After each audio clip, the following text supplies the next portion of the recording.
আসসালামু আলাইকুম। আমাদের কাজ করতে গিয়ে অনেক সময় অনেকগুলো ট্যাব ওপেন থাকে, তখন দেখা যায় যে এই ট্যাবগুলো ক্লোজ করার আলসেমিতে বা আবার এগুলো ওপেন করে ওই কাজটা করা লাগবে, সেই জন্য আমরা রেখে দিই। অ্যান্ড তার জন্য আমাদের মেমোরি অনেক যায়, অ্যান্ড আমাদের মাল্টিটাস্ক করতে গিয়ে দেখা যায় যে ওই টাস্কটাও হইতেছে না যেটা আমি করতেছি, কারণ স্লো প্রগ্রেস, তাই না? তো এই ছোট ছোট জিনিসগুলো অনেক ম্যাটার করে আমাদের প্রোডাক্টিভিটিতে। কারণ আমি যদি দেখি যে আমার কাজটা যেরকম এক্সপেক্টেড স্পিডে হওয়ার কথা ছিল ওইটা হচ্ছে না, তাহলে আমি অটোমেটিক্যালি ডিমোটিভেটেড হয়ে যাব, অ্যান্ড আলটিমেটলি কাজটা করাই হবে না। আমি হয়তো বিরক্ত হয়ে উঠে যাব, বা হয়তো সার্টেন টাইমের জন্য উঠবো, ব্রেক নিব, তারপরে আর বসাই হবে না। তো এমন সময় আপনি যদি আপনার ট্যাবগুলো কোথাও সেভ করে রাখতে পারেন যেটা আপনার ব্রাউজারকে এফেক্ট করবে না, আপনার র্যাম খাবে না, আপনি এনি টাইম ক্লিক করে যদি ওপেন করতে পারেন, that's a whole lot of better situation, তাই না? তো এই ক্ষেত্রে আমি একটা প্লাগইন ইউজ করি, বা এক্সটেনশন বলতে পারেন, ক্রোম এক্সটেনশন, অ্যান্ড ওইটা এখন আপনাকে দেখাবো যে আমি কোনটা ইউজ করি। ওকে, সো আমরা মুভ অন করি আমাদের ক্রোমে। দেখতেই পারতেছেন এখানে মোটামুটি অনেকগুলো ট্যাব আছে, অ্যান্ড আমার আরেকটা ডিসপ্লেতে আরও ট্যাব আছে।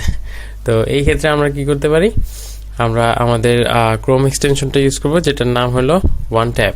হ্যাঁ, ডেসক্রিপশনে আমি লিঙ্কটা দিয়ে রাখবো, আপনি ওটা ইউজ করে ইনস্টল করতে পারবেন। আচ্ছা, তো এখানে আমি যদি সিম্পলি OneTab-এ ক্লিক করি, তাহলে সবগুলো ট্যাব একসাথে স্কুইজ হয়ে চলে যাবে। হ্যাঁ, আমি যদি রাইট ক্লিক করি, তাহলে OneTab-এর এখানে মেনু থেকে আমি তাহলে স্পেসিফিক অপশনগুলো ইউজ করতে পারবো। তো এখানে এমন এমন অপশনগুলো আছে যে আপনি যে ট্যাবটাতে সিলেক্ট করে রাখছেন ওই ট্যাবটার লেফটে যত ট্যাব আছে সবগুলো চলে যাবে।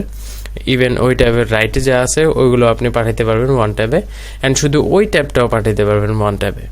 ঠিক আছে, তো অনেকগুলো অপশন আছে, অপশনগুলো এক্সপ্লোর করতে পারেন। এগুলোতে নাম দিয়ে আপনি বুঝে যাবেন যে কোনটার কী কাজ। তো এখানে আমি রাইট ক্লিক করে OneTab-এর অপশনগুলো থেকে আমি চাইলে স্পেসিফিক কিছু অপশন সিলেক্ট করতে পারি, অ্যান্ড আমার যদি সবগুলো ট্যাবই একসাথে নিয়ে যাওয়ার ইচ্ছা থাকে, তাহলে আমি জাস্ট সিম্পলি OneTab-এর এই আইকনটাতে ক্লিক করব, অ্যান্ড আইকনটাতে ক্লিক করলে সবগুলো ট্যাব আমার চলে যাবে। একটু টাইম নেবে, ডিপেন্ড করে আপনার র্যামের পারফরমেন্স কীরকম। এখন আমার কি হলো, আমার সবগুলো ট্যাব যেহেতু চলে গেছে, আমার ক্রোমটাই অফ হয়ে গেছে, কারণ আর কোনো ট্যাব ওপেন ছিল না।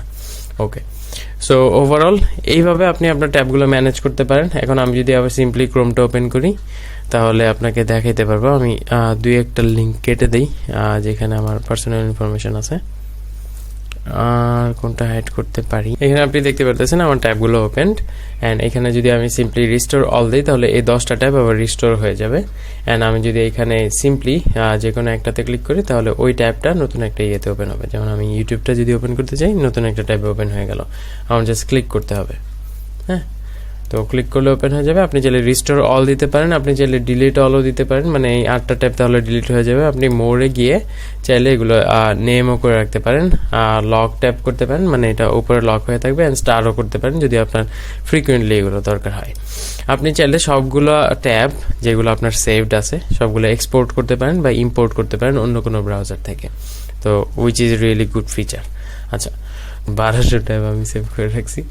আচ্ছা, অ্যাকচুয়ালি আগেরগুলো আর ওপেন করা হয় না, দেখা যায় রিসেন্টগুলো আপনি ওপেন করলেন।